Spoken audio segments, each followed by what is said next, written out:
નાથ મને તારી પાસે રાખે.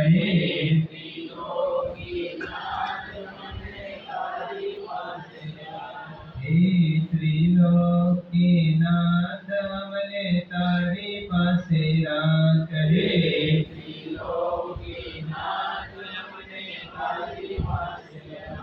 તારી પાસે રાખ મને તારી પાસે રાખ રે. તારી પાસે રાખ મને તારી પાસે રાખ. હે તારી પાસે રાખ મને તારી પાસે રાખ રે. તારી પાસે રાખ મને તારી પાસે રાખ. હે શત્રુંજય નાથ મને તારી પાસે રાખ રે. શત્રુંજયના નાથ તમને તારી પાસે રાખ. હે ગિરનાર નાથ મને તારી પાસે રાખ રે. ગિરનારના નાથ તમને તારી પાસે રાખ. તારી પાસે રાખ મને તારામાં વિશ્વાસ હે. તારી પાસે રાખ મને તારામાં વિશ્વાસ. હે તારી પાસે રાખ મને તારામાં વિશ્વાસ હે. તારી પાસે રાખ મને તારામાં વિશ્વાસ. હે શંખેશ્વર નાથ મને તારી પાસે રાખ હે. શંખેશ્વરના નાથ તમને તારી પાસે રાખ. હે જીરાવલા નાથ મને તારી પાસે રાખ હે. વીરાવલાના નાથ તમને તારી પાસે રાખ. તારી પાસે રાખ મને તારામાં સમાવહે. તારી પાસે રાખ મને તારામાં સમાવ. હે તારી પાસે રાખ મને તારામાં સમાવહે. તારી પાસે રાખ મને તારામાં સમાવ. હે ભદ્રેશ્વર નાથ મને તારી પાસે રાખ હે. ભદ્રેશ્વરના નાથ તમને તારી પાસે રાખ. હે બોલંડ નાથ મને તારી પાસે રાખ હે.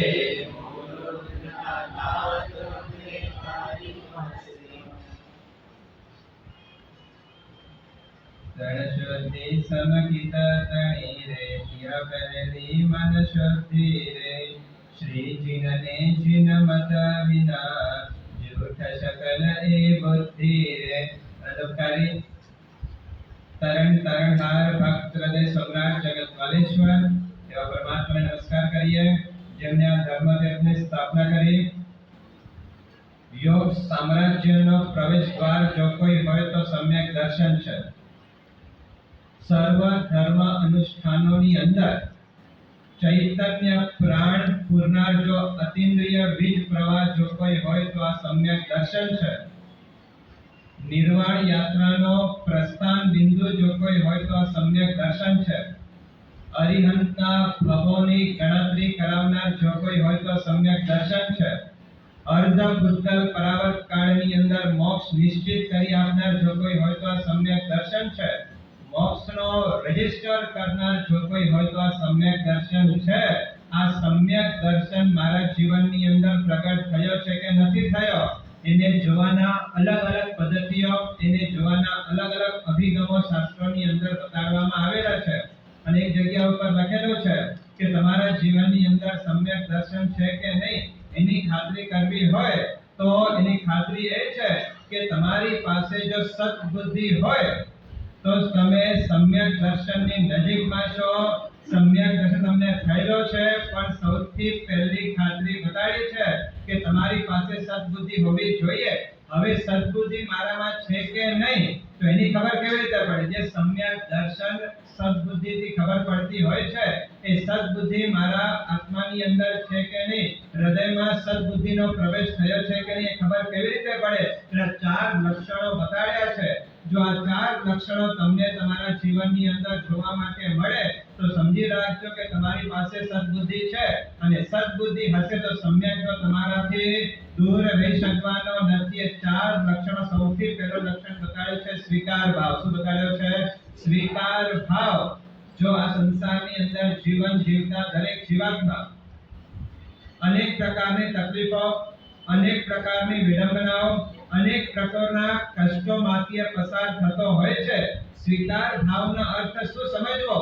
તો દરેક પ્રકારનો સંભવ પ્રયત્ન કર્યા પછી પણ જે તમારે પ્રયત્નો કરવાના હતા એ તમામે તમામ પ્રયત્નો તમે કરી લીધા, બધા જ પ્રયાસો તમે કરી લીધા, અને તમામ પ્રયત્નો કર્યા બાદ પણ જો ધારેલું તમારું કાર્ય થતું નથી તો સ્વીકાર કરવાની માનસિકતા, એનું નામ છે સ્વીકાર ભાવ. આ સમજાણે? તમે જે તમને પ્રાપ્ત કરવા માટે ઈચ્છો છો અને એના માટે જે કંઈ પ્રયત્નો કરવા જોઈએ એ તમામે તમામ પ્રયત્નો તમે તમારા જીવનની અંદર કરો છો. એ બધા જ પ્રયત્નો કર્યા છતાં પણ જ્યારે તમારું કામ થતું નથી ત્યારે સ્વીકાર કરવાની માનસિકતા, એનું નામ છે સ્વીકાર ભાવ. પરમાત્માએ જે માર્ગ પ્રતિકાર કરવાના બતાડ્યા છે, જે માર્ગ એક્શન લેવાના બતાડ્યા છે, એક્શન મોડની અંદર આવવાના જે માર્ગો પરમાત્માએ બતાડ્યા છે, અને માર્ગ ઉપર ચાલીને બધા જ પ્રયત્નો કર્યા બાદ પણ જો તમારો ધારેલો પરિણામ આવતો નથી તો સ્વીકાર કરવાની માનસિકતા, એનું નામ છે સ્વીકાર ભાવ. ફોર એક્ઝામ્પલ, તમે ક્યાંક 15 લાખ તમારા આંખે કટવાઈ ગયા છે, તમે કોઈને 15 લાખ રૂપિયા આપ્યા છે અને તમે તમારા પોતાના હકના છે. હું એમ નથી તમે છોડી દો, હું એમ નથી કે તમે ડિમાન્ડ ન કરો, ડિમાન્ડ કરો, ચર્ચાઓ કરો, મીટિંગો કરો, પણ 1 વર્ષ પસાર થઈ ગયો, 2 વર્ષ પસાર થઈ ગયા, 3 વર્ષ પસાર થઈ ગયા, અને આટલા સમયમાં જે તમારે પ્રયાસો કરવાના અને જે પ્રયત્નો કરવાના હતા એ તમામે તમામ તમે પ્રયત્નો કર્યા. જો પ્રયત્ન ન કરવાની વાત પણ નથી કરતો, પ્રયત્ન ચાલુ રાખો, પણ આટલી ખાતરી આપો કે 1 વર્ષ, 2 વર્ષ, 3 વર્ષ મેં પ્રયત્નો કર્યા છતાં પણ મારો પેમેન્ટ પાછો આવતો નથી. હું પ્રયત્નો કરતો રહીશ પણ પેમેન્ટ નથી આવતો તો હું મારા મનને નહીં બગાડ્યો અને મારા શબ્દને નહીં બગાડ્યો. આ છે સ્વીકાર ભાવ. પુરુષાર્થ કરવાની ના નથી, પ્રયત્નો કરવાની ના નથી, પણ પ્રયત્નો કર્યા બાદ પણ જ્યારે તમારો અપેક્ષિત પરિણામ નથી આવતો then accept કરી લો કે ભાઈ આ મારા જીવનની અંદર હવે મળવાનો નથી. આ સ્વીકાર ભાવ શું બતાડે છે કે તમારી પાસે સદબુદ્ધિ છે.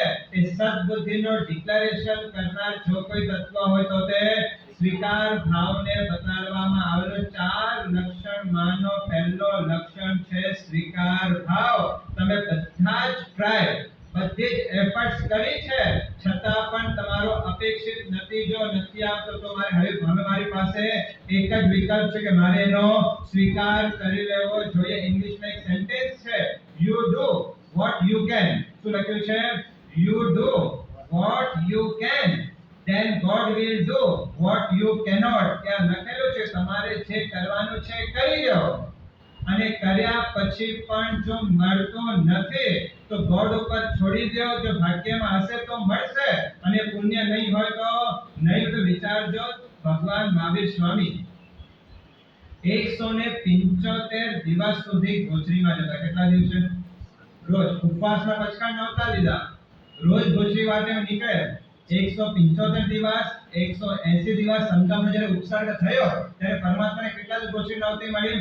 180 દિવસ સુધી પરમાત્મા મહાવીરને ગોચરી નહોતી. એવું નથી કે ઉપવાસ કર્યા હતા, ઉપવાસના પચકા નહોતા, રોજ ગોચરી માટે નીકળતા હતા, અને ગોચરી માટે નીકળ્યા બાદ પણ આવા 3 લોકના નાથને 64 ઇન્દ્રો જેની પૂજા કરતા હોય, 64 ઇન્દ્રો જેના પગની અંદર રહેતા હોય એવા ભગવાન મહાવીર સ્વામી જેવા તીર્થંકરને પણ 175 દિવસ સુધી રોટીનો એક ટુકડો નથી મળ્યો, અને પાણીનો એક બૂંદ પણ એ ભગવાન મહાવીરને નસીબ થયો નથી. જે તીર્થંકર પદને શોભાવનારા છે, જન્મતાની સાથે 64 ઇન્દ્રો જેનો જન્માભિષેક કરવા માટે જેને મેરુ પર્વત ઉપર લઈ જતા હોય એ જ પરમાત્મા પૃથ્વી તલ ઉપર વિચરણ કરતા હોય. 175 દિવસ સુધી એમને ગોચરી ના મળી. એ જ ઋષભદેવ પરમાત્માને પણ જોઈ રહ્યો કે દીક્ષા લીધી એ જ દિવસથી.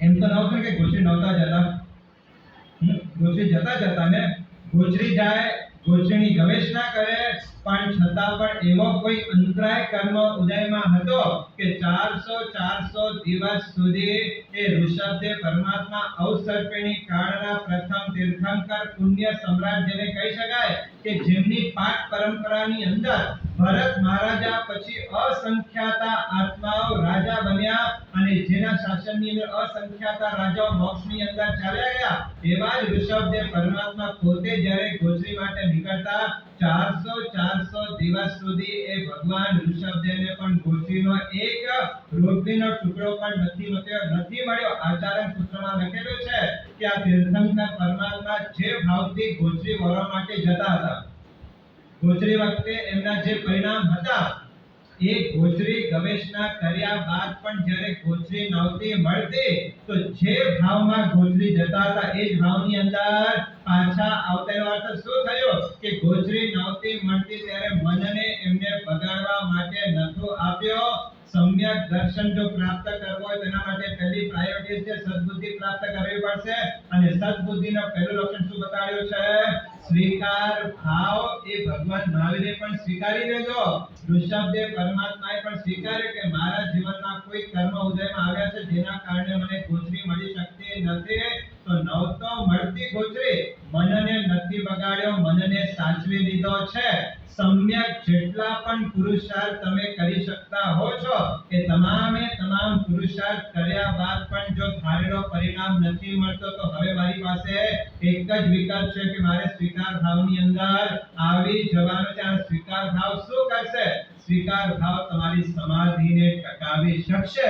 જો સ્વીકાર ભાવ નહીં હોય તો ક્ષણે ક્ષણે નવા અશુભ કર્મનો બંધ આપણા આત્માને થતો રહેશે અને આ જીવનનો સૌથી મોટો લક્ષ્ય કોઈ હોય તો મારે સમાધિને ટકાવવી છે અને સમાધિને ટકાવવા માટે પહેલો સ્વીકાર ભાવ બતાડવામાં આવેલો છે કે તમારી પાસે સ્વીકાર ભાવની ભૂમિકા હોવી જોઈએ. એક ભાઈ મારા સાહેબ પાસે આવ્યા અને એ દરમિયાન જે મારા સાહેબના પ્રવચનો, મારા સાહેબના વ્યાખ્યાનો ચાલતા હતા એ પણ સમ્યક દર્શન ઉપર પ્રવચન ચાલતા હતા, આ સદબુદ્ધિના વિષયો પર પ્રવચન ચાલતા હતા અને એ પ્રવચનો સાંભળતા એક ભાઈ મારા સાહેબ પાસે આવ્યા અને મારા સાહેબે કીધું મારા સાહેબ આશીર્વાદ આપો, કાં તો મારા માથા ઉપર વાસક્ષેપ નાખો અને કાં તો આ ફાઇલ છે આ ફાઇલ ઉપર વાસક્ષેપ નાખો. કારણ શું છે કે આ ફાઇલની અંદર એક વ્યક્તિ પાસે છેલ્લા 14 વર્ષથી 40 લાખ રૂપિયા મારા એ ભાઈ પાસે પડેલા છે. હું પ્રયત્ન 14 વર્ષથી આટા ફેરા કરું છું, ધક્કા ખાઉં છું, પણ આજ દિવસથી 14 વર્ષમાં એમને મને 1 રૂપિયો પણ મારો આપ્યો નથી અને એ લગભગ આજથી 20-25 વર્ષ પહેલાની વાત અને 40 લાખ રૂપિયા આજે પણ મોટી રકમ છે. એ જમાનાની અંદર તો બહુ મોટી રકમ કહેવાતી હતી અને 40 લાખ મારા આવતા નહોતા. ઘણી વખત મનની અંદર અશુભ વિચારો આવી જતા હતા, ઘણી વખત મનની અંદર નબળા વિચારો આવી જતા હતા, પણ મારે આપના પ્રવચનો સાંભળ્યા, એ પ્રવચન સાંભળીને એમ લાગે છે કે મેં મારા પ્રયત્નોમાં ક્યાંય કચાશ રાખી નથી. 14 વર્ષની અંદર જે કંઈ પ્રયત્નો કરવાના હતા એ દરેકે દરેક પ્રયત્નો મેં કરી લીધા છે, પણ આટલા પ્રયત્નો કર્યા બાદ પણ હવે જ્યારે પાછા આવતા ને ત્યારે એમ લાગે છે કે હવે મારે આ 40 લાખને ભૂલી જવા જોઈએ. હું 40 લાખને ભૂલી જવા માંગુ છું, એટલું જ નહીં પણ આ ફાઇલ ઉપર એટલા માટે વાસક્ષેપ લાવું છું કે આજે બપોરે જેની પાસે હું કોર્ટની અંદર જાઉં તો ચોક્કસ આ વ્યક્તિને જેલ થઈ શકે એમ છે, પણ એમના 2 દીકરીઓ છે, એમના પત્ની છે, એનો વિચાર કરીને મને લાગે છે કે આ ગુનેગારમાંથી ગુનેગાર તો આ છે અને એના કારણે જો આ લોકો પણ દુખી થતા હોય તો જૈન તરીકે મારે આવું પગલું ભરવું ન જોઈએ, એટલે હું કોર્ટમાં જતો નથી. પણ આપના પ્રવચનો સાંભળ્યા મને એમ લાગે છે કે હવે એમ લાગે છે કે 14 વર્ષના પ્રયત્નો બાદ પણ જ્યારે મારી પેમેન્ટ પાછી આવી નથી તો મને એમ લાગે છે કે મારો જબરજસ્ત કોઈ પાપ કર્મનો ઉદય છે, મારે ભૂલી જવું જોઈએ અને મેં સમાધાન કરી લીધો છે. વાસક્ષેપ આપો, હું જાઉં છું. આ ફાઇલ એટલા માટે આપું છું કે મારા ઘરની અંદર જો ફાઇલ હશે તો શું થશે? ક્યારેક ફાઇલ ઉપર નજર પડશે અને ફાઇલ ઉપર નજર જતાની સાથે વળી ક્યાંક અશુભ કર્મ, ક્યાંક અશુભ વિચાર આવી ગયા, ક્યાંક દુર્ભાવ મારા મનની અંદર પેદા થઈ ગયા. આટલા વર્ષો તો દુર્ધ્યાન કર્યો છે, હવે મારે દુર્ધ્યાન કરવો નથી, વાસક્ષય આપો એને આપવા માટે જાઓ છો. અને ભાઈ નીકળી ગયા, 14 વર્ષના જે પેમેન્ટ હતા મૂકીને પાછા આવી ગયા. કહેવાનો તાત્પર્ય એટલો જ છે કે મનનો સમાધાન કરી લીધો કે ભાઈ આટલા વર્ષો પછી પણ નથી આવ્યા તો હવે ક્યાં આવવાના છે, ને કદાચ ન પણ આવે તો હવે મારે મારા મનને સમાધાન કરી લેવાનો છે કે મારા અશુભ કર્મના ઉદય છે, મેં ક્યાંક અંતરાય પાડ્યા છે, આજે નથી આવતા, મારે ભૂલી જવાનું છે. જે ઘટના ઘણા બધા ચીકણા અશુભ કર્મ બંધ કરાવી શકે ઘટના હતી, પણ આ પ્રવચનના માધ્યમથી સ્વીકાર ભાવ આવી ગયો કે કેટલા અશુભ કર્મનો બંધ આવતા અટકી ગયો છે. પહેલો લક્ષણ બતાવ્યો છે સ્વીકાર ભાવ. મોતીસા શેઠનું નામ સાંભળ્યું છે? કોણ છે? રામપોળ ની અંદર પ્રવેશ કરો એટલે પહેલી ટૂંક નહીં આવે. રામપોળ ની અંદર જ્યાં તમે પ્રવેશ કરો ત્યાં પહેલી ટૂંક જો કોઈ આવતી હોય તો મોતીસા ટૂંક છે.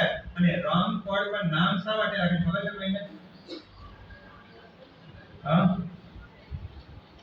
રામપોળ એટલે આખો જે મોતીસા શેઠનો જે ટૂંકની ડેરી છે એ ડેરીનો ઉત્પન્ન કરનાર અથવા ડેરીનું નિર્માણ કરનાર જો કોઈ હોય તો આ રામ નામનો કારીગર હતો.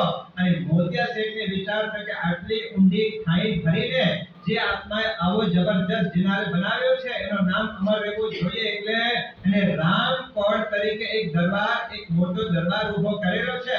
આ મોતીસા શેઠની વાત આવે છે. જો આ એક એવો વ્યક્તિ થઈ ગયો છે, મોતીસા શેઠ એટલે જૈન ધર્મનો પરમ અનુયાયી, જૈન શાસનનો પરમ ભક્ત અને પરમાત્માના વચનો ઉપર જેને અનન્ય શ્રદ્ધા છે મોતીસા શેઠ આ ભાઈકાની અંદર પણ જેનો વિરાસર છે. અને આપ સૌને ખ્યાલ હશે કે આ મોતીસા શેઠને ફાંસીના માંચા ઉપર ચડાવી નાખવામાં આવેલો હતો, પણ એમના પુણ્ય પ્રભાવથી ધર્મ પ્રત્યેની નિષ્ઠાના કારણે એ ફાંસીનો માંચડો તૂટી ગયો. અને જે ફાંસીમાંથી બચી ગયેલા હતા એ મોતીસા શેઠ માટે વાત આવે છે કે એના પિતા, જો 3 પેઢી, મોતીસા શેઠના પિતા પોતે મોતીસા શેઠ અને એમનો દીકરો ખીમચંદ નામના શેઠ, આ 3 પેઢી તમે જોજો.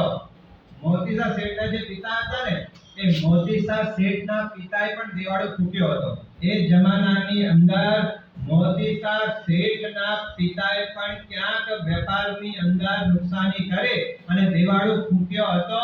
એ મોતીસા શેઠે દેવાળો ઉતાર્યો હતો.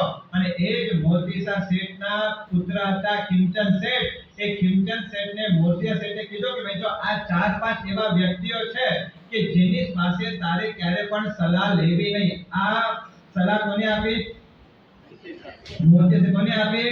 ખીમચંદ નામના એમના દીકરાને આપી. પણ કોઈ અશુભ કર્મને એવો ઉદય અને જેની પાસે સલાહ લેવાની ના પાડી એની પાસે ખીમચંદ શેઠ સલાહ લેવા માટે ગયા. જો આ જે સમય હતો ને એક એવો સમય હતો કે એ સમયની અંદર આપણા કેશવજી નાયક એ પણ આવા નજીકના આડા ગાળાની અંદર કેશવજી નાયક થયા હતા.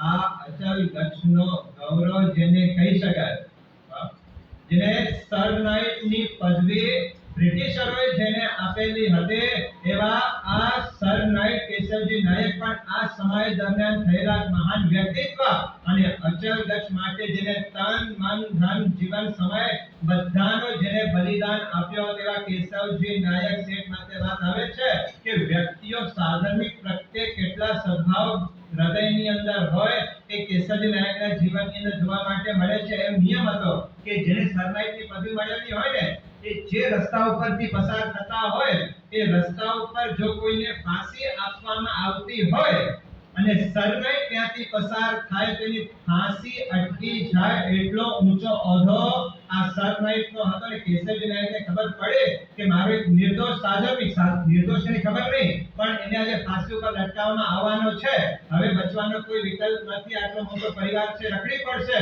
કોઈ કે કેશવજી નાયકને વિનંતી કરી કે કંઈક આપ કરો. અને એના પેલા બ્રિટિશરો આવીને કહી દેજો આવતીકાલે અહીંયા ફાંસી આપવામાં આવે, તમારે અહીંયાથી નીકળવાનો નથી, પણ કરવું શું? અને એ વખતે આ કેશવજી નાયકે એક સાધર્મિકના પ્રાણ બચાવવા માટે પોતાનું જે રૂનો ગોડાઉન, કોટનનો જે ગોડાઉન હતો એ જમાનાની અંદર પણ લાખોનો કોટન એને બાળી નાખ્યો, આગ લગાડી નાખી અને ગોડાઉનમાં લાગ્યો એકદમ કેશવનાયક જવું જ પડે એટલે કેશવનાયક એ રસ્તા ઉપરથી નીકળ્યા અને એક સાધર્મિકના પ્રાણ બચી ગયા હતા. આ પ્રામાણિકતા, આ સાધર્મિક પ્રત્યેની ભક્તિ અને એટલા જ માટે આજે મુંબઈના લગભગ 200 વર્ષ પહેલાથી કેશવજી નાયક રોડ આજે પણ તમને મુંબઈની અંદર જોવા માટે મળે છે. કોઠારાની અંદર જાઓ તો આ કેશવજી નાયકે દેરાસરના નિર્માણ કર્યા છે. મુંબઈની અંદર કેશવજી નાયકે દેરાસરના નિર્માણ કર્યા છે. પાલીતાણાની અંદર જો સંપ્રતિ મહારાજા અને વસ્તુપાલ તેજપાલ પછી સૌથી વધારે જીન પ્રતિમા ભરાવાનો કોઈએ લાભ લીધો હોય તો આ સર નાઇટ કેશવજી નાયકે કેટલી પ્રતિમાઓ 7000 પ્રતિમાઓનો નિર્માણ જેને કરાવ્યો અને આપણા રત્નસાગર સુરેશ્વરજી મહારાજ સાહેબ ગામ મોથારાના એક સાથે 7000 પ્રતિમાઓનો અંજન જેમને કરાવ્યો છે. આ ઉજ્જવળ જે ભૂતકાળ આપણા અચલગચ્છનો છે એ જ કેશવજી નાયક જ્યારે બધા મહાત્મા કાળધર્મ પામ્યા છે કોઈ અચલગચ્છની અંદર સાધુ રહ્યો નથી અને એ વખતે જો અચલગચ્છ સંપ્રદાયને ટકાવવું હશે તો સાધુ વિના તો સંપ્રદાય ટકી શકે નહીં. એ વખતે કેશવજી નાયકે ડિક્લેર કર્યો કે જે પણ વ્યક્તિ દીક્ષા લેવા માટે તૈયાર થશે એને આજે સાધુપણું, આજે જેને ગણી પદવી, આજે જેને આચાર્ય પદવી અને આજે જેને ગચ્છાધિપતિ પદવી સમજતા હતા કે જો સંપ્રદાયને ટકાવવું હશે તો સાધુની અનિવાર્યતા છે. અને એ વખતે આ રત્નસાગર સુરી મહારાજા દીક્ષા લીધી પણ દીક્ષા લે પહેલા એક પ્રપોઝલ મૂક્યો કે દીક્ષા ભલે લઈશ પણ પહેલી શરત એ છે કે બધો જ મારો ભણાવવાનો ખર્ચ તમારે ઉપાડવો પડશે. અને પાલીતાણાની અંદર વર્ષો સુધી આ રત્નસાગર સુરી મહારાજ અધ્યયન કરીને તો વિચારજો એક સાથે 7000 પ્રતિમાઓની અંજન શલાકા કોને કહેવાય. આ લાભ રત્નસાગર સુરી મહારાજને મળ્યો અને બધી જ પ્રતિમા બનાવનાર આ કેશવજી નાયક હતા. આ અચલગચ્છનો ભવ્ય ભૂતકાળ રહેલો છે.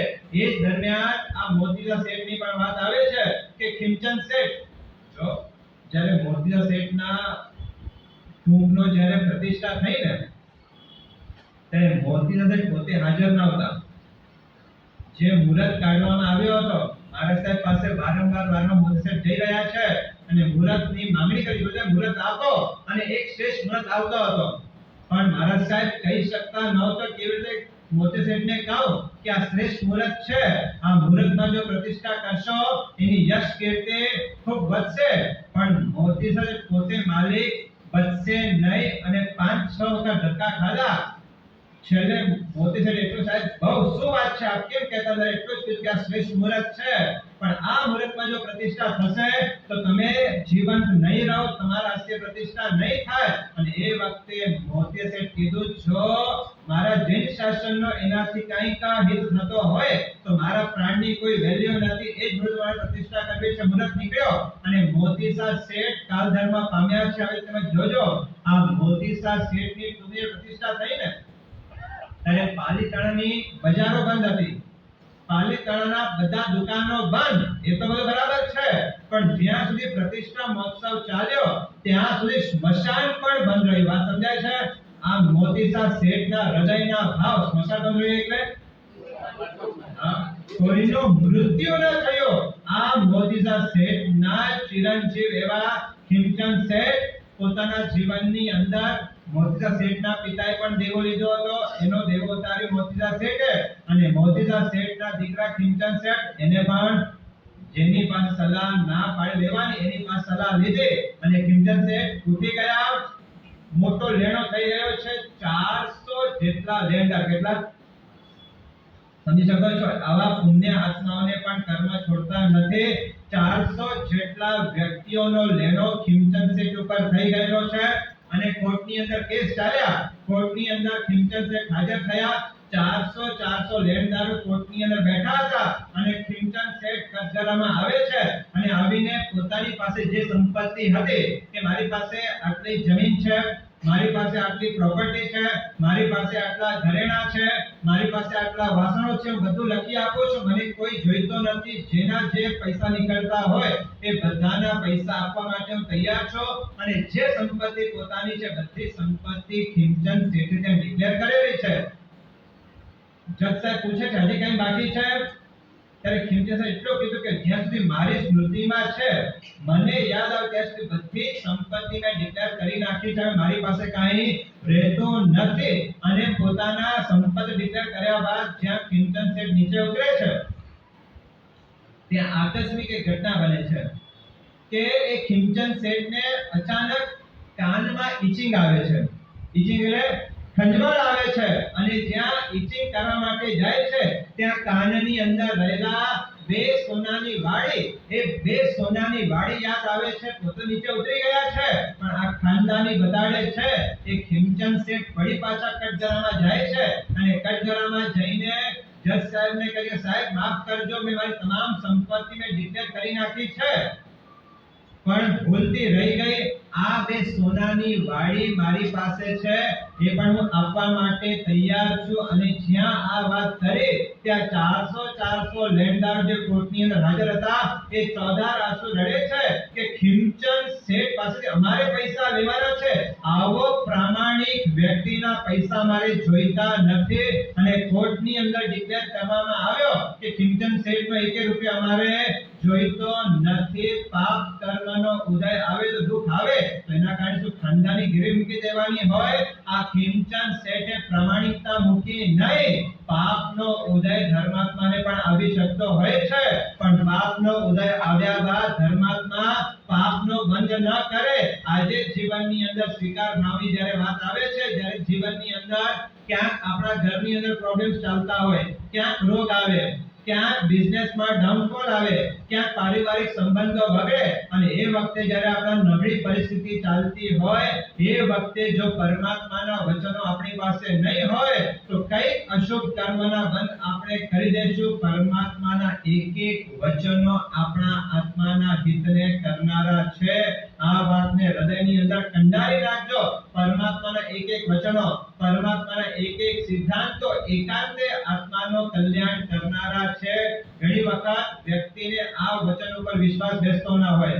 જો જ્યારે પુણ્યનો ઉદય ચાલતો હોય ને, ત્યારે ભગવાનની વાતો આપણે સત્ય ન પણ લાગે, ગુરુ ભગવંતના વચનો સત્ય ન પણ લાગે, પણ ક્યાંક આ સંસારની અંદર એકાદી ઘટના બને અને ત્યારે લાગે પરમાત્માના વચનો બિલકુલ સત્ય છે. પરમાત્માએ સંસારને અસાર કીધો છે, એ કદાચ પુણ્યના ઉદયમાં ખબર ન પડે, પણ જ્યારે પાપનો ઉદય ચાલતો હોય ત્યારે લાગે કે પરમાત્માના વચનો સત્ય છે. એક શ્રાવિકા એક મારા સાહેબ પાસે આવ્યા અને મારા સાહેબને કીધું કે ગુરુદેવ, પરમાત્માના ધર્મ શાસ્ત્ર પણ વાંચો છો, ધર્મ ગ્રંથો પણ વાંચો છો, પ્રવચનો પણ સાંભળો છો, પણ આ બધું સાંભળ્યા બાદ પણ પરમાત્માએ કીધું છે કે સંસાર અસાર છે, એ વાત મારું મન માનવા માટે તૈયાર નથી. કારણ શું છે કે એવરીથિંગ ગુડ ગોઈંગ, બધું સારું ચાલતું હતું, પુણ્યનો ઉદય હતો, એટલે આવી કોઈ ઘટના બનેલી નહોતી, પણ પરમાત્માના વચનો ઉપર શ્રદ્ધા, પણ સંસાર અસાર છે એ વચનો માનવા માટે મન તૈયાર થતો નહોતો. અને એ વખતે જો એમના શ્રાવક અવસાન પામ્યા હતા, પણ દીકરો કયાગ્રો હતો, ઇન્કમ ઠીકથી કમાણી ચાલતી હતી, એટલે એવો કઈ લાગ્યો નહીં કે સંસાર અસાર છે. અને દીકરો ઉંમરલાયક થયો, લગ્નના વિચાર કર્યા, એટલે જે સારી કન્યા હોય, સંસ્કારી સુશીલ એવા કન્યાની શોધ કરવામાં આવી, અને એક કન્યા નજરમાં આવી, એની સાથે લગ્ન લેવાઈ ગયા, અને લગ્ન લીધા, અને 5-7 મહિના પસાર થયા હશે, અને મારા પાપ કર્મને એવા ઉદય કે આ પુત્રવધુએ પોતાનો અસલ સ્વરૂપ બહાર પ્રગટ કર્યો. મારો દીકરો ન મારો પક્ષ લઈ શકે, ન મારો દીકરો મારા એની પત્નીને કંઈ કહી શકે, અને એવા મુસીબતની અંદર મારો દીકરો આવી ગયો છે કે રાત્રે આવે અને માતાજીને કહે કે મમ્મી શું ખબર પડતી નથી, તારી મમ્મી એટલું જ ચિંતા કરીશ નહીં, તારી પત્નીને સંભાળવાની છે. હવે જોજો, જે શ્રાવિકા પરમાત્માના વચનો ઉપર શ્રદ્ધા બેસતી નહોતી કે સંસાર અસાર છે, પણ એક પુત્રવધુ ઘરની અંદર આવે અને પુત્રવધુએ પોતાનો અસલ રૂપ પ્રગટ કર્યો, અને પુત્ર એટલું જ કીધું કે જો હવે આપણે ઘરની અંદર રહીએ છીએ, પણ એક વાત યાદ રાખજો, ઘર ભલે હશે, પણ આજથી હું મમ્મીની રસોઈ હું નહીં બનાવું. એક જ ઘરની અંદર અલગ અલગ રસોડા, મમ્મી પોતાની રસોઈ બનાવશે, પુત્ર પોતાની રસોઈ બનાવશે, અને એક જ ઘરની અંદર 2 રસોડા થયા. અને એ પુત્રવધુના જે અત્યાચાર જે જુલામ માતા ઉપર થતા હતા ત્યારે એ માતાને વિચાર થયો કે આટલા વખત સુધી પરમાત્માના વચનો ઉપર શ્રદ્ધા નહોતી બેસતી કે સંસાર અસાર છે, પણ આજે આ પુત્રવધુનો બિહેવિયર, આજે આ પુત્રવધુનો વર્તન જોઈને એમ લાગે છે કે પરમાત્માના વચનો બિલકુલ સત્ય છે. એક ઘટના બને અને આખી ઉથલ પાછળ સંસારની અંદર મચી શકતી હોય છે. એક લીલો અમારો પરિવાર આજે એક પુત્રવધુના કારણે આખો એક ઘરની અંદર એક આગ લાગી ગયેલી છે, પણ આ ઘટના પછી ગુરુદેવ, હું મારા પુત્રવધુને જોઉં છું ત્યારે વિચાર કરું છું કે આ પુત્રવધુ રોજ મારે નમસ્કાર કરવા જેવું છે. કારણ શું છે કે આટલા વખત સુધી પરમાત્માના વચનો ઉપર શ્રદ્ધા નહોતી, પણ આ પુત્રવધુ આવ્યા પછી પરમાત્માના વચનો સત્ય છે એ શ્રદ્ધા જગાડવાનું કામ આ પુત્રવધે કરી લીધો છે. આજે રોજ સવારમાં જાઉં છું, જોઉં છું કે નમસ્કાર ગુરુદેવ, એટલા જ આશીર્વાદ આપો કે આજે જે પુત્રવધુ જેવો બિહેવિયર મારી સાથે કરી રહી છે આવો જ બિહેવિયર એ જીવનભર સુધી કરતી રહે, પણ 1% પણ મને દુર્ધ્યાન ન થાય. બસ એટલા આશીર્વાદ આપી દો. આ શું થયું? સ્વીકાર ભાવ. જો આ વિચારધારા જો સાસુ પાસે ન હોય તો શું હાલત થાત? કઈ અશુભ કર્મનો બંધન એ સાસુ કરી શક્યા હોત, પણ પરમાત્માના વચનો બિલકુલ સત્ય છે. ક્યારેક પાપનો ઉદય આવે અને અબજોપતિ વ્યક્તિ પણ રોડપતિમાં થઈ શકતો હોય છે અને રોડપતિ પણ અબજોપતિ બની શકતો હોય છે. આ પરમાત્માના વચનો ઉપર શ્રદ્ધા નહોતી, પણ પુત્રવધે મારે પરમાત્માના વચનો ઉપર શ્રદ્ધા બેસાડી. એક વાત સમજી રાખજો, હું આપને કહું કે 3 ફિગર કે 4 ફિગર કદાચ તમારો ક્યાંક ઉધારી તમારી ક્યાંક રહી ગઈ હોય અને તમે સદ્ધર છો, તમને કોઈ ફરક પડતો નથી, તો તમે એટલું કરી શકશો કે કદાચ 3 ફિગરમાં કે 4 ફિગરમાં કદાચ મારા કોઈકે પૈસા લીધેલા હોય અને મને ફરક પડતો નથી, તો હવે આજથી ફોન કરીને કહી દઈશ કે હવે તારું કે મારે જોઈતા નથી. 2 વર્ષ 5 વર્ષ પ્રયત્નો કર્યા બાદ પણ તમારે જ્યારે ઉધારી પાછી આવતી નથી અને તમે આર્થિક રીતે સદ્ધર છો, તો આટલું કરી શકો કે 3 ફિગરમાં કે 4 ફિગરમાં કોઈ તમારી પાસેથી ઉધાર લીધો હોય, હવે એની પાસે માંગવા નહીં. આટલો કરી શકો કે ન કરી શકો? વાત સમજાય છે? સ્વીકાર ભાવના સમજાય છે કે આટલા પ્રયત્નો વર્ષો બાદ પણ જ્યારે મારો પેમેન્ટ પાછો મારો આવતો નથી, તો 3 ફિગર એટલે સમજ્યા તમે? એક 3 ફિગર એટલે 999 સુધી અને 4 ફિગર એટલે 9999 સુધી. તમને કદાચ ફરક પડતો ન હોય અને કદાચ તમારામાં કોઈ ઉધારી લીધેલી હોય, તો મારે એ ઉધારીને હવે એક વાત સમજી રાખજો. ગયેલા પૈસા કદાચ તમારા ભાવ નહીં બગાડે, પણ બગડેલો મન તમારો ભાવ બગાડવાની તાકાત ધરાવે છે. ખ્યાલ આવે છે? ગયેલા પૈસા કદાચ આ ભાવમાં કદાચ તમને મુશ્કેલીમાં મૂકી શકે, પણ બગડેલો મન ભાવ તમારા બગાડી શકતો હોય છે. અને જો કેળા હોય ને, કેળા એને બગાડતા વાર લાગે, કદાચ કેરી હોય તો એને બગાડતા વાર લાગે, કદાચ અનાજ હોય તો એને બગાડતા વાર લાગે, દૂધ હોય તો એને બગાડતા વાર લાગે, પણ મનને બગાડતા વાર લાગતી નથી. ને બીજી વાત જોજો, એક વખત કેળા બગડી ગયા, તમે એને સુધારી નહીં શકો, બરાબર છે ને? કેળા બગડી ગયા છે એટલે સુધારી નહીં શકો, અનાજ બગડી ગયો છે એને સુધારી નહીં શકો, પણ મન બગડી ગયો હશે એને સુધારી શકો ને સુધારી શકો? અને એક વાત જો, સૌથી જલ્દી બગડનાર કોઈ વસ્તુ હોય તો મન છે, બરાબર છે? સૌથી જલ્દી એક નાનકડી ઘટના બને મનને બગાડતા વાર ન લાગે, એટલે સૌથી જલ્દી બગડતી કોઈ ચીજ હોય તો, અને સૌથી જલ્દી સુધરતી પણ કોઈ ચીજ હોય તો આ મનને બતાડવામાં આવેલી છે. You do what you can, then God will do what you cannot. જે તમે કરી શકતા હો છે કરી લો, પણ જે તમે કરી શકતા નથી એ વાતને મૂકી દો.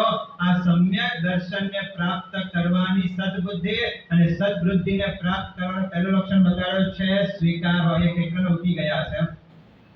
કેટલાને ગયા છે ને? અને એમાં પણ 2015 પછી નોટબંધી આવે અને એમાં ક્યાંક બિલ્ડરો ઉઠી ગયા, એમાં કઈકના વ્યક્તિઓના ફસાઈ ગયા હશે, નીકળ્યા નહીં હોય, અટકી ગયા હશે. આજે એને પણ 8-10 વર્ષ પસાર થઈ ગયા અને એ 8-10 વર્ષ પછી પણ તમારો પેમેન્ટ પાછો આવ્યો નથી, છતાં પણ જો તમારો સંસાર બરાબર રીતે ચાલતો હોય, તમને લાગે છે કે પાછા આવવાના છે? આટલા વર્ષોમાં નથી આવ્યા અને હવે પણ આવશે કે નહીં ખબર નથી, પણ નથી આવવાના. તો જ્યાં સુધી નહીં આવે ત્યાં સુધી મનને બગાડતા રહેશો. મનને સ્વસ્થ રાખવાનો શ્રેષ્ઠ કોઈ વિકલ્પ હોય તો સ્વીકારતા. હું એમ નથી કે છોડી દો, મારા બિલકુલ પણ આ પ્રયાસ નથી, મારા વચન પણ નથી, પણ જ્યારે પાછા આવતા જ તમારો શું વિકલ્પ છે? પાછા આવતા જ તમે રોજ મીટિંગો કરો છો, ચર્ચાઓ કરો છો, પણ જ્યારે હવે એ પાછો આપવા માટે તૈયાર નથી તો મરશો ત્યાં સુધી અશુભ વિચાર કરીને મરશો. પરમાત્માના વચનો છે કે પ્રયત્નો કર્યા બાદ પણ જો કામ સિદ્ધ થતો નથી તો સ્વીકાર ભાવની ભૂમિકાની અંદર આવી જાઓ. ફોર્ટની અંદર એક વ્યક્તિનું નામ આવે છે. આજથી લગભગ 27-28 વર્ષ પહેલા 3,78,00,000 કેટલા? આજથી 25-27 વર્ષ પહેલા કેટલાની રકમ? 3,78,00,000 રૂપિયા જેના અટવાઈ ગયા છે એક પાર્ટી પાસે, અને જે પાર્ટી છે પણ 100 કરોડ ઉપરની આસામી છે, અબજોપતિ વ્યક્તિ છે, પણ 3,78,00,000 રૂપિયા અટવાઈ ગયા છે. છેલ્લા 15 વર્ષથી એ વ્યક્તિ એને પાછા લાવવા માટે પ્રયત્નો કરે છે અને આટલી મોટી રકમ હોય એટલે સ્વાભાવિક છે કોઈ પણ ન છોડે. અને આ વ્યક્તિએ પણ બધા પ્રયત્નો કર્યા, પૈસા કમાવાના જે હથકંડા અપનાવવાના તે બધા હથકંડા અપનાવ્યા, જે મોટા મોટા ગુંડાઓ હતા એને રોક્યા, મોટા મોટા સુપારી વાળા હતા એને રોક્યા, પણ સામેવાળો વ્યક્તિ પણ પાણી પીએ એવો ના હતો, એ પણ મજબૂત હતો. મેં જે ગુંડા રાખ્યા એના કરતા પણ જે બાપ હોય એ આ ગુંડા એને રોકી રાખ્યા હતા. 15 વર્ષથી 3,78,00,000 ની ઉઘરાણી પાછી આવતી નહોતી અને 15 વર્ષ પ્રયત્નો કર્યા, પાછા ન આવ્યા. પણ જો બંને શ્રાવકો હતા, જેને આપ્યા છે એ પણ શ્રાવક, જેને લીધા છે એ પણ શ્રાવક, અને જેને આપ્યા છે એ ધાર્મિક વ્યક્તિત્વ અને પરમાત્માના પ્રવચનો જ્યાં પણ ચાલતા હોય ત્યાં પ્રવચન સાંભળવા માટે આ વ્યક્તિ જતા હતા. અને ત્યાં પણ આવા જ કોઈ વિષયો પર ચર્ચા માર્શલે કરી હશે અને એને વિચાર થયો કે આટલા વર્ષો પછી પૈસા આવ્યા નથી, પણ હું રસ્તા ઉપર નથી આવ્યો, મારો ઘર સંસાર ચાલી રહ્યો છે, પણ આ રકમ જો 50 કરોડ ડોનેશન કરવું મારા માટે સહેલા છે, પણ 3,78,00,000 ની ઉઘરાણી પાછી છોડવી, વાત સમજાય છે? દાન કરવું હજી સહેલું છે, પણ ભૂલવું સહેલો નથી. અને આ મારા સાહેબના પ્રવચનો સાંભળીને વિચાર થયો કે મારા પોતાના શુભ કર્મના ઉદય આવ્યા છે. મારા સાહેબ એક આશીર્વાદ હું પરાક્રમ કરવા માટે જાઉં છું. શું છે? અત્યારે સાંજે આવીશ ને કહી દઈશ. આશીર્વાદ લીધા, બપોરનો સમય થયો અને આ ભાઈ સાહેબ જેની પાસેથી લેવાના હતા એની પાસે ગયા. જ્યાં દરવાજો નોક કર્યો કે ખબર પડી ગઈ કે આ વ્યક્તિ આવ્યા છે, તો ત્યાંથી બૂમ મારી અંદર આવતો નહીં, જો અંદર આવીશ તો ખતમ કરી દઈશ, મારી નાખીશ, આ ધમકી આપે છે. અને એ વ્યક્તિ જો ભાઈ આજે હું તારી પાસે કઈ લેવા માટે નથી, પણ આજે તને કઈ આપવા માટે આવ્યો છું, દરવાજો ખોલ. અને શ્રાવક દરવાજો ખોલ્યો, દરવાજો ખોલીને બેસે છે અને કહે છે જો ભાઈ આ 15 વર્ષથી મારા પૈસા તારી પાસે પડેલા છે અને કાઢવા માટે બધા પ્રયત્નો કર્યા, ગુંડાઓ પણ મોકલ્યા છે, પણ મારા દ્વારા આ 15 વર્ષની અંદર જે પણ તારી સાથે દુર્વ્યવહાર થયો હોય, આ જો મિચ્છામી દુક્કડમ માંગવા માટે આવું છું, મને 3,78,00,000 જોઈતા નથી અને આવતીકાલે કદાચ તારા દીકરાને પણ ભાવ થાય ને તો પણ મને આ રૂપિયા જોઈતા નથી. આજે તારી ઘરે ચા પીવા માટે આવ્યો છો, ચા પીઓ છો અને આજથી તારા બધા જ પૈસા માફ કર્યો છો. ગુરુદેવ પાસે ગયો, સાંજે કીધું સાહેબ આ ઘટના બનેલી છે. આપના પ્રવચન સાંભળીને એમ લાગ્યો કે આટલા વર્ષોના પ્રયત્નો બાદ પણ જે પેમેન્ટ આવ્યો નથી તો હવે આવવાનું પણ નથી, અને મેં મિચ્છામીનો કહીને પાછો આવ્યો છું. એટલા માટે કર્યો છે કે હું બોડી ફોર્ટમાં શાંતિનાથ પરમાત્માનો દેરાસર, જેને તીર્થ કહેવામાં આવે છે, એ દેરાસરમાં પૂજા કરવા માટે જાઉં છું.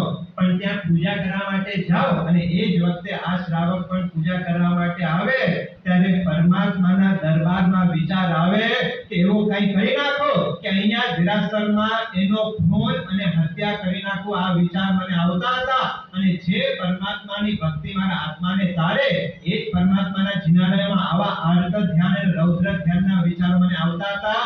ખબર નહીં આ 15 વર્ષની અંદર મેં કઈ એવા પાપો બાંધ્યા છે. કદાચ ક્યાંક મારો જો આયુષ્ય બંધાઈ ગયો હશે તો ચોક્કસ મારી નરક બની ગઈ હશે. પણ કદાચ જો આયુષ્યનો બંધ નથી થયો તો આજે પરમાત્મા પાસે આજે નિયમ લીધો છે કે હવેથી મારે આવી કોઈ ડિમાન્ડ કરવી નથી. એટલે આપના પ્રવચનો સાંભળ્યા પછી આજે જે છોડવાનો આનંદ કદાચ 50 કરોડ કમાવતી વખતે મને જે આનંદ આવતો હતો એના કરતા કઈ ગણો આનંદ આજે 3 કરોડ ને 78 લાખ છોડવામાં આનંદ આવ્યો છે.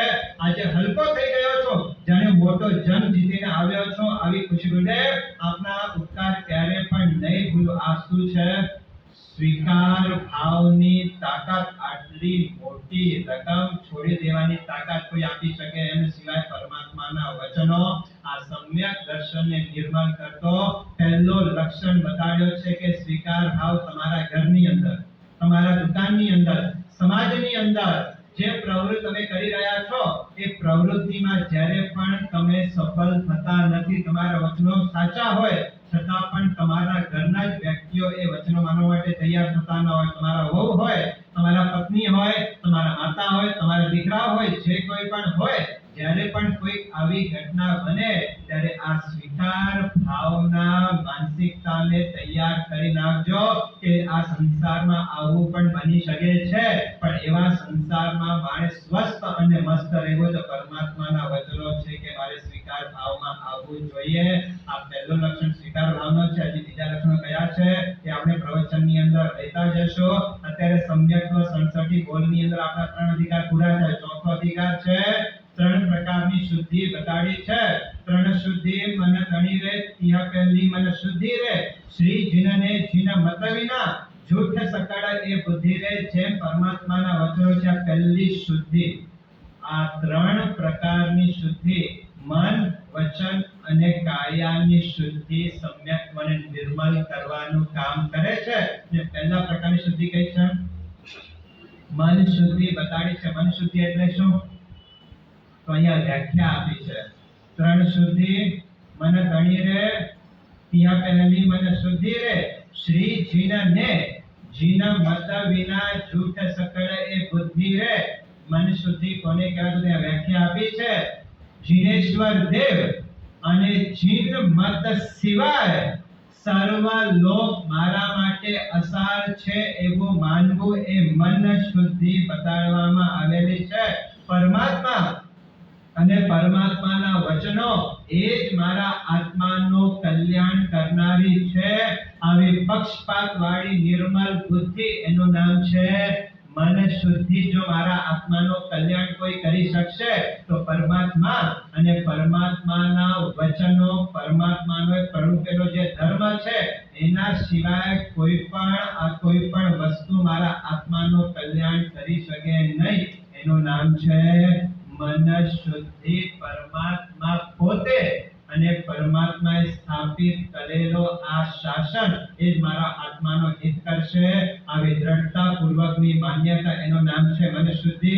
અને તમારી પોતાની જાતને આ ઓબ્ઝર્વ કરવાનું છે કે આ મન શુદ્ધિ મારા પાસે છે કે નહીં. પરમાત્માને માનું છો, પરમાત્માના વચનોને માનું છો, એકાંતે પરમાત્મા જ અને પરમાત્માના વચનો જ મારો હિત કરનાર છે. જો આવી દ્રઢતા તમારી પાસે હોય તો સમજી રાખજો કે તમારી પાસે મન શુદ્ધિ છે. જેમ વેપારી હોય ને, એ વેપારીને ધંધો સિવાય બધી વસ્તુઓ નકામી લાગે ને. વેપારી હોય એને શું હોય? વેપાર સિવાય બધી વસ્તુ નકામી લાગે. તેમ સમ્યક્ત્વી આત્માને મોક્ષ જોઈતો હોય તો મોક્ષ જેનાથી પ્રાપ્ત થાય એ જૈન શાસન અને પરમાત્મા સિવાય જેને બધી જ વસ્તુઓ નકામી લાગતી હોય એનું નામ છે મન શુદ્ધિ. અને આવી મન શુદ્ધિના અનેક દ્રષ્ટાંતો શાસ્ત્રની અંદર જોવા માટે આવે છે. પણ સમ્યક્ત્વ સપ્તતિકાની અંદર નરવર્મા રાજાને દ્રષ્ટાંત આપવામાં આવ્યો છે કે નરવર્મા રાજાની આ મન શુદ્ધિ સમંજસ થતી એનો ઉલ્લેખ એ શાસ્ત્રોની અંદર કર્યા છે. જો પોતે વિજયવતી નગરી અને વિજયવતી નગરીની અંદર નરવર્મા રાજા, રતિ સુંદરી નામના એમના પત્ની અને હરિદત્ત નામના એમના સુપુત્ર હતા. મતિસાગર નામના મહામંત્રી એક વખત બધા જ રાજસભાની અંદર રાજાઓ, મંત્રીઓ ધર્મ વિષય ઉપર ચર્ચા ચાલતી હતી અને એમાં સાચો ધર્મ કયો છે એના ઉપર ચર્ચા ચાલતી હતી. એમાં પહેલા વ્યક્તિએ કીધો કે ધર્મ કોને કહેવાય? તો બુદ્ધિ, વચનોની ચતુરાઈ અને ધૈર્યતા પૂર્વક પરોપકાર આદિ રૂપ આચારો એને ધર્મ કહેવાય છે. એટલે કે પરોપકાર કરવો એ ધર્મ પહેલો વ્યક્તિ એને માને છે. બીજા વ્યક્તિનો મત એ છે કે વેદની અંદર લખેલો છે કે અગ્નિહોત્ર હવન કરવું એ ધર્મ છે, આ બીજાનો મત. ત્રીજો વ્યક્તિએ કીધો કે પૂર્વ પુરુષોથી પરંપરા જે ચાલી આવે છે એ ધર્મ છે. ચોથા વ્યક્તિએ મત બતાડ્યો કે પ્રત્યક્ષ જે દેખાય એ માનવો, બાકી પુણ્ય પાપ પૂર્વ ભાવ કરવો જેવું કશું નથી. આ બધા વ્યક્તિએ પોતપોતાની રીતે પોતાના ધર્મનો વચ્ચે પ્રવર્તન કર્યો. રાજા વિચાર કરે છે, પહેલો મત કયો હતો? માત્ર પરોપકાર કરવો. પરોપકાર કરવાથી આત્માનો ઉત્કર્ષ ચોક્કસ થાય, પણ આત્માનો કલ્યાણ તો લોકોત્તર ધર્મથી થાય કે લૌકિક ધર્મ બિલકુલ પૂરતો નથી. બીજા નંબરની અંદર હવન કરવો, અગ્નિહોત્ર કરવો.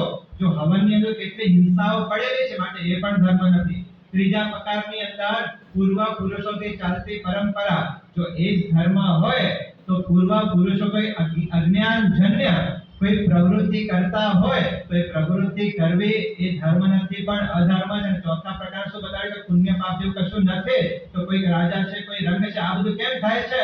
આ બરાબર નથી. તો સાચો ધર્મ શું છે? તો કોઈ જ્ઞાની પુરુષ મળે તો એની પાસે મારે સાચો ધર્મ લઈ લેવો જોઈએ અને એના પુણ્યના ઉદય. જ્યારે ચર્ચા ચાલતી હતી એક વખતે એમનો મિત્ર મદન દત્ત નામનો મિત્ર રાજ દરબારની અંદર આવ્યો. રાજાને નમસ્કાર કર્યા. રાજાનો બચપનનો બહુ અંગત મિત્ર હતો અને 25 વર્ષ પછી આજે રાજ દરબારની અંદર આવ્યો છે. મદન દત્તે જોયો, ઓળખી ગયા. રાજા કહે, ભાઈ ક્યાં ગયો તો અને આટલા વર્ષો શું કર્યો, શું અનુભવ લઈને આવ્યો છે, શું ધન કમાયો છે, કંઈક મને વાર્તા કે. અને એ વખતે આ મદન દત્ત નામનો જે એમનો મિત્ર છે એ કહે છે કે જો વાત એવી બની છે કે 25 વર્ષ પહેલા તો આ ગામડો છોડી નીકળી ગયો. દેશ વિદેશમાં ફરતા ધ્રુપદિકા નામની નગરી હતી. એ ધ્રુપદિકા નામની નગરીની અંદર ગુણધર સુરી નામના એક આચાર્ય ભગવાન ત્યાં વિરાજમાન હતા અને એ આચાર્ય ભગવાન ની ધર્મ દેશના સાંભળવા માટે હું ગયો. કોણ કહે છે? મદન દત્ત મિત્ર રાજાને કહે છે કે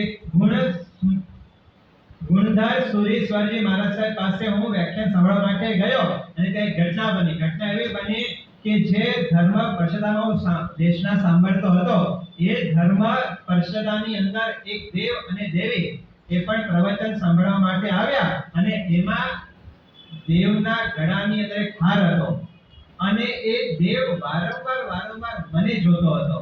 એટલે દેવને વિચાર થયો કે મારો ચિત્ત આટલો આ વ્યક્તિ પ્રત્યે કેમ આકર્ષિત થાય છે કે ગુણધર સુરેશ્વરજી મહારાજ સાહેબને પ્રશ્ન પૂછે છે, ગુરુદેવ મારું મન આટલો પ્રીતિ આ વ્યક્તિ સાથે કેમ થાય છે?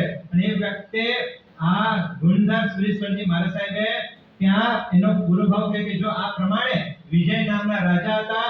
એ વિજય નામના રાજાને વિજય અને વૈજયંત નામના બે સુપુત્ર હતા. એ રાજાના બંને પુત્ર બચપનની અંદર એની માતા મૃત્યુ પામી. રાજાએ બીજા લગ્ન કર્યા.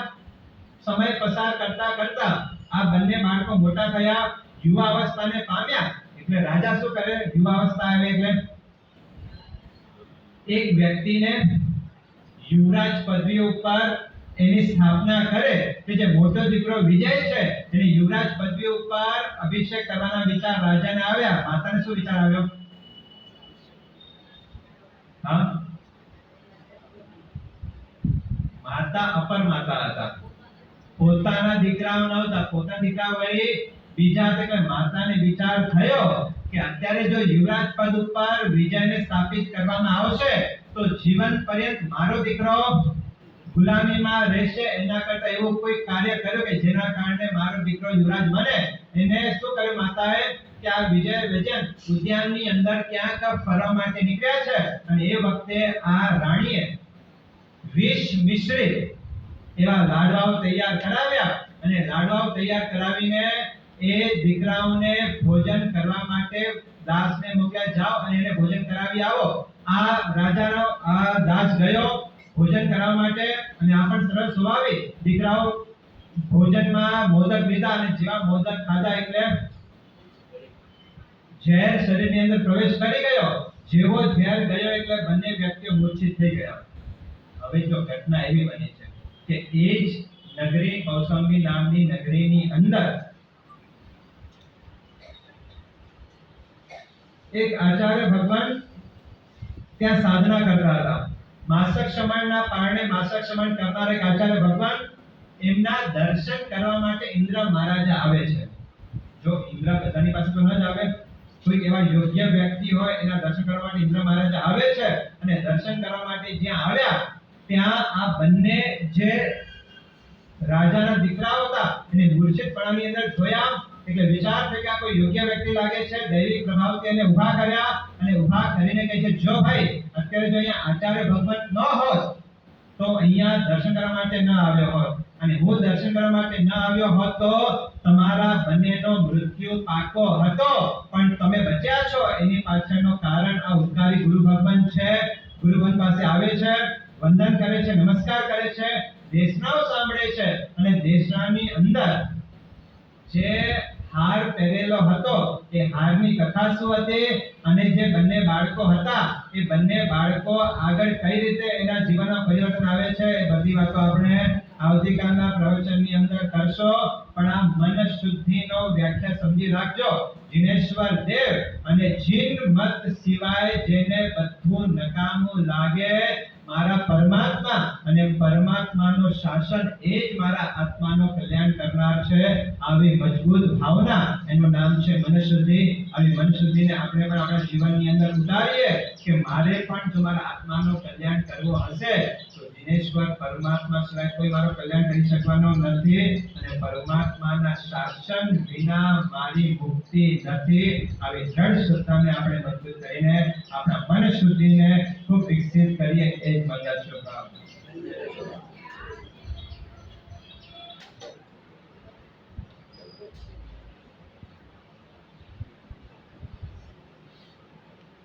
પ્રશ્ન તો દુર્ગતિની વ્યાખ્યા શું છે? દુર્ગતિની વ્યાખ્યા જંગલમાં રડો છતાં પણ તમારી આંસુની કોઈ નોંધ લેનાર ન હોય એની નામ છે દુર્ગતિ. અને બીજો જે બે ધર્મશાળાનું નામ સંકેશ્વરના લેવામાં આવ્યા હતા એક કેપી સંઘવી અને બીજો સુખધામ, એ બે નામ લેવામાં આવ્યા હતા. અંજનાબેનનો જવાબ સાચો છે.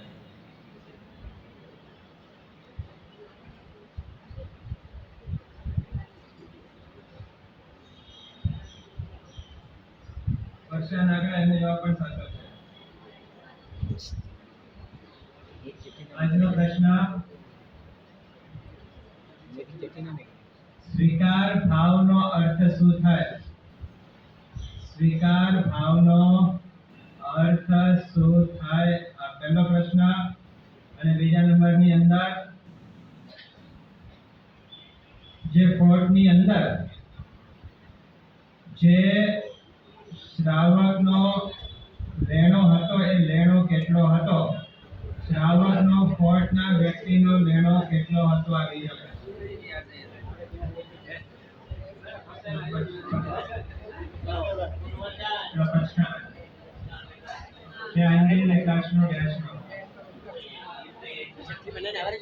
સુરાબેન અવકાશસિંહ ભરૂચા કોટ વિસ્તાર ચોર્યામ કે અનંતનામયમ સહસ્રગણ પચન અમેરિકા સુકેકા સુરાશ્રીય દિવ્યમ કિયરમત્સરમ પારિઠાણમ પાનસરેવા પૌર્ણમ દેશાવગાસી ગો ભગવત